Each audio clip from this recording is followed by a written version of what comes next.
warahmatullahi wabarakatuh. Kembali lagi di channel Rumah Mila bersama saya Tita Mila Mustafa.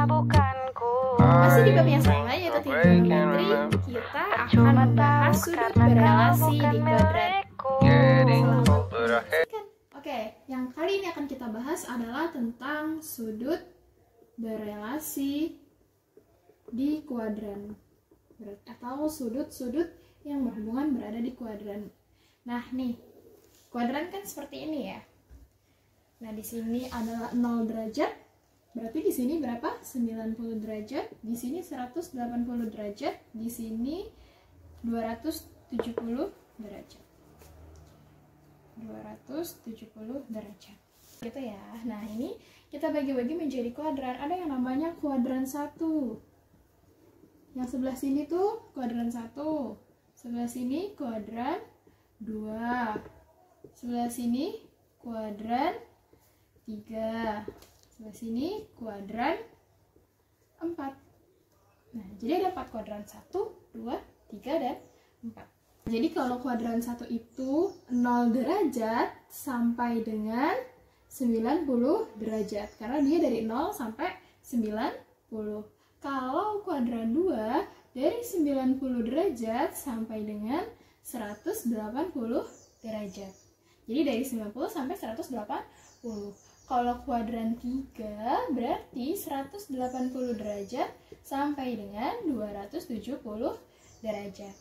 Kalau kuadran 4, 270 derajat sampai dengan 360 derajat. Jadi dalam satu putaran gini kan 360 derajat ya.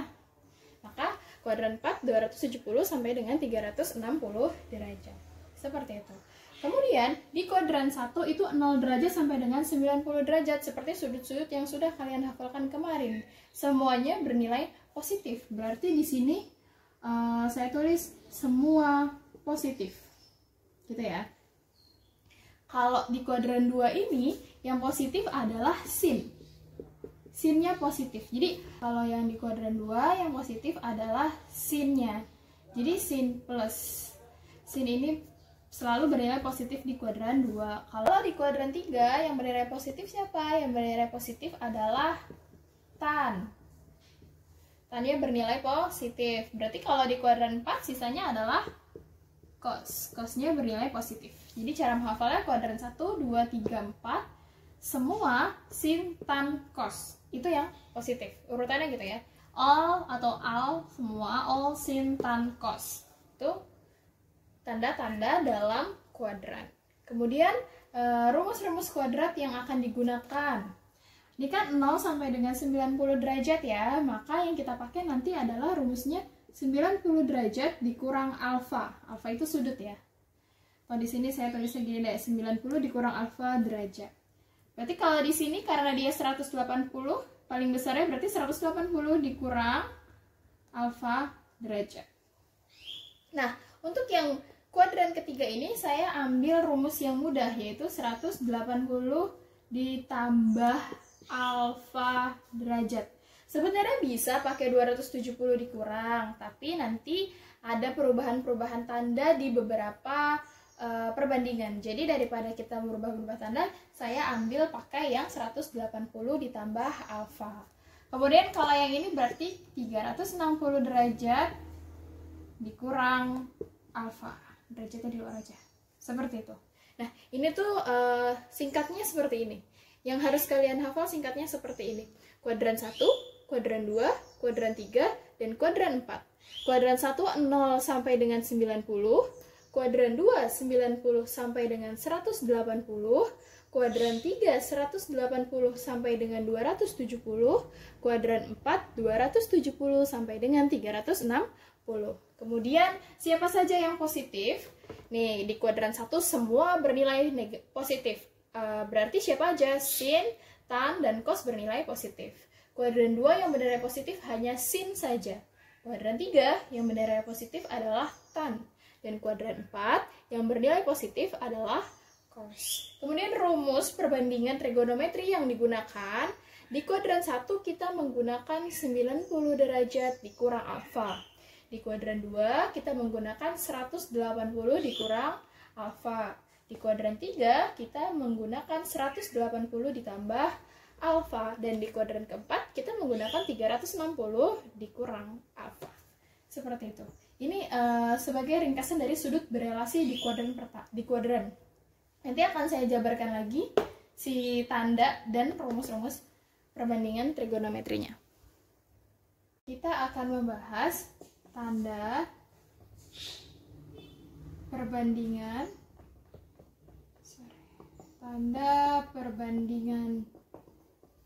trigonometri pada kuadran. Yang tadi udah kita bahas sebenarnya, cuman ini akan Ibu jabarkan lagi. Gitu ya. Sin, cos, tan. Nah, di sini ada kuadran 1, 2, 3, dan 4. Gitu ya. Nah, satu tadi katanya semua bernilai positif gitu kan ya. Berarti semuanya positif. Nah, kuadran 2 ini yang bernilai positif adalah sin, maka cos dan tan-nya negatif. Kuadran 3 yang positif siapa tadi? Tan. Berarti di sini negatif. Kuadran 4 yang positif adalah cos, berarti sisanya negatif. Ini adalah tanda perbandingan trigonometri pada kuadran. Oke, rumus-rumus perbandingan trigonometri sudut berelasi. Di sini ada 4 ya, ada kuadran 1, kuadran 2, kuadran 3, dan kuadran 4.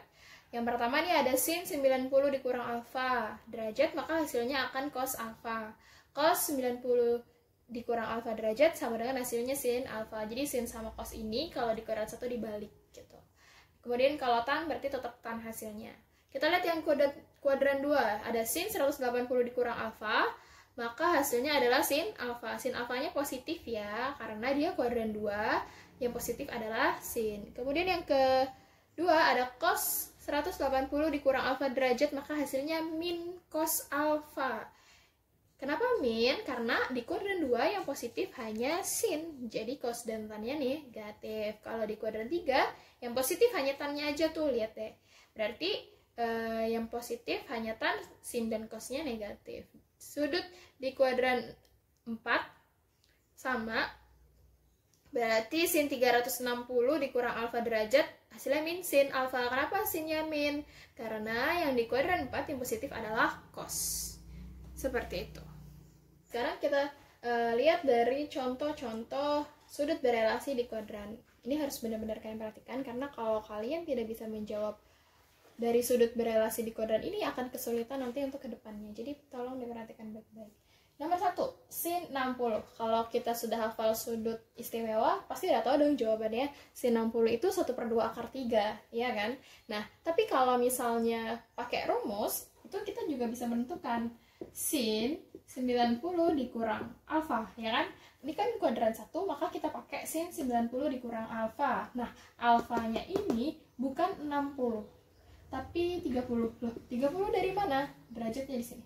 30 dari mana? Jadi, ini kan 90 dikurang 30. Jadi, sin 90 kurang 30 berapa? 60 kan? Nah, itu dia. Jadi, sin 90 dikurang 30 itu sama aja kayak sin 60. Karena 90 kurang 30 itu 60. Gitu. Jadi, di sini kita tulis bukan yang ini. Tapi, 90 dikurang berapa? Yang hasilnya ini. Nah, berarti tadi katanya kalau sin 90 dikurang alfa hasilnya adalah cos alfa. Berarti cos 30 derajat. Cos 30 derajat itu berapa sih? 1/2 akar 3. Sama kan?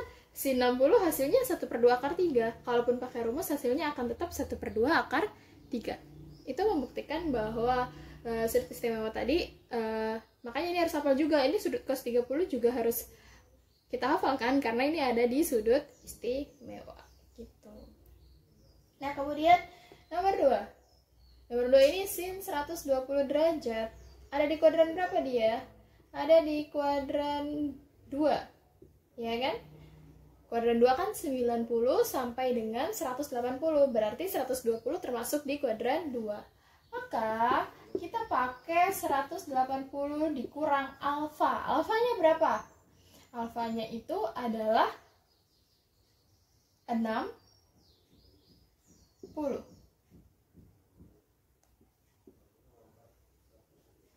Kenapa 60? Karena 180 dikurang 60 hasilnya 120. Maka di sini sin 60 derajat. Ya kan? Kok sinnya positif ya? Karena di kuadran 2 yang positif adalah sin. Berapa nih? Jadinya 1/2 akar 3. Kan udah tadi. Ya kan? Sama kan? Sekarang yang ketiga, cos 135. Ini masih berada di kuadran yang kedua.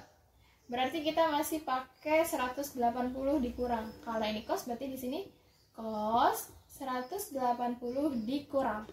Dikurang berapa? 180 dikurang berapa supaya hasilnya 135 dikurang 45. Nah, maka hasilnya adalah negatif cos 45 derajat. Negatif cos 45. Kenapa negatif? Karena dia berada di kuadran 2. Kuadran 2 tadi yang positif adalah sin. Berarti cosnya negatif. Berarti cos 45 berapa? 1/2 akar 2. Negatif 1/2 akar 2. Seperti itu. Silahkan dipahami baik-baik dulu. Oke? Sekarang kita lanjut ke nomor 4. Sekarang kita lanjut ke nomor 4. Cos 240. Ini ada di kuadran 3. Ya kan? Kuadran 3 kan 180 sampai 270. Berarti 240 ini termasuk berada di kuadran ketiga. Berarti kita pakai cos 180 ditambah 180 ditambah berapa supaya hasilnya 240 ditambah 60. Ya kan? 180 tambah 60 240 kan? Nah, maka di sini hasilnya adalah negatif cos 60. Kenapa negatif? Karena kuadran 3 yang positif adalah tan, bukan cos. Jadi yang cos di sini negatif. Maka cos 60 berapa? Cos 60 adalah 1/2 aja. Gitu. Jadi kenapa harus dihafalkan? Karena kalau nanti nggak dihafal cos 60 bingung carinya gimana. Itu dia harus menghafalkan sudut istimewa. Sekarang sin 300 ini ada di kuadran berapa nih? Kuadran terakhir ya, kuadran 4. Sin 300 derajat. Berarti kita pakai sin 360 dikurang. Kurang berapa supaya hasilnya 300? Dikurang 60 dong, kan? Derajat. Maka hasilnya adalah negatif sin 60. Kenapa negatif? Karena di kuadran 4 yang positif adalah tan. Maka sin bernilai negatif. Sin 60 adalah 1/2 akar 3. Negatif 1/2 akar 3. Silahkan dipahami baik-baik dulu. Oke, contoh soal yang berikutnya. Tentukan nilai sin 1/3 pi. Kalau ada soal seperti ini jangan bingung. Pi itu berapa? Pi itu 180 derajat. Maka kita harus cari dulu sin 1/3. Nah, dikali 180 derajat. Pi-nya kita ganti dengan 180 derajat. Artinya sin 180 derajat dibagi 3. 180 derajat dibagi 3 berapa? 60 derajat. Maka hasilnya adalah 1/2 akar 3. Sin 60 1/2 akar 3 kan? Kalau kalian sudah hafal, kayaknya nggak bisa cepat menghafalkannya, mengerjakannya. Nah, nomor 7, sin 90 ditambah cos 0. Berarti sin 90 itu 1 kan? Cos 0 itu 1 kan? Maka hasilnya adalah 1 tambah 1, 2. Selesai. Gitu. Jadi kalau di sini misalnya ada lagi, coba sin 60 ditambah cos yang ke-8 ditambah cos 45. Sin 60 berapa? Sin 60 adalah 1/2 akar 3. Cos 45 1/2 akar 2. Udah, nggak bisa dihitung lagi karena dia punya nilai akar. Jadi udah nggak perlu diselesaikan, cukup sampai di sini saja. Paham ya? Oke. Lanjut nomor berikutnya, ini jadi ada 9 soal. Sampai 10 juga nggak apa-apa.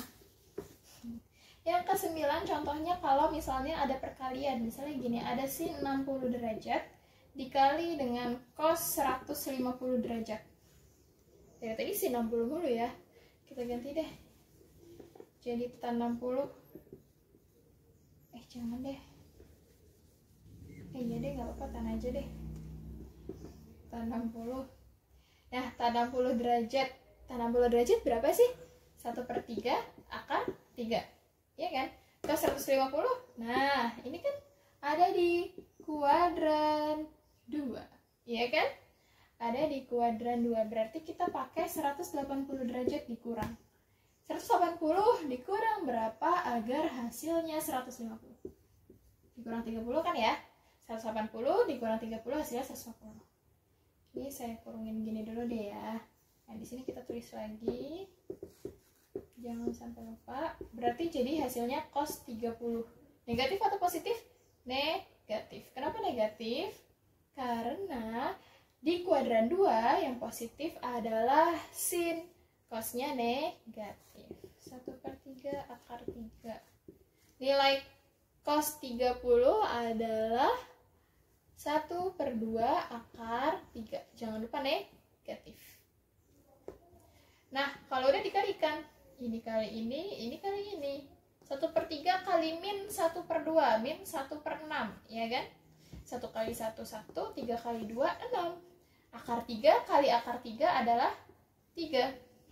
Masih ingat eksponen? Kalau ada akar A dikali akar A hasilnya A, berarti akar 3 dikali akar 3 hasilnya 3. Bisa disederhanakan? Masih bisa. Ini kan jadi min 3/6 kan ya. Kalau disederhanakan berarti jadi min 1/2. Hasilnya adalah min 1/2. Terima kasih sudah menyaksikan videonya sampai akhir. Jangan lupa dicatat dan dipahami kembali soal-soal yang sudah saya berikan. Sampai ketemu di video berikutnya. Mohon maaf banyak kesalahan. Wabillahi taufiq wal hidayah. Assalamualaikum warahmatullahi wabarakatuh.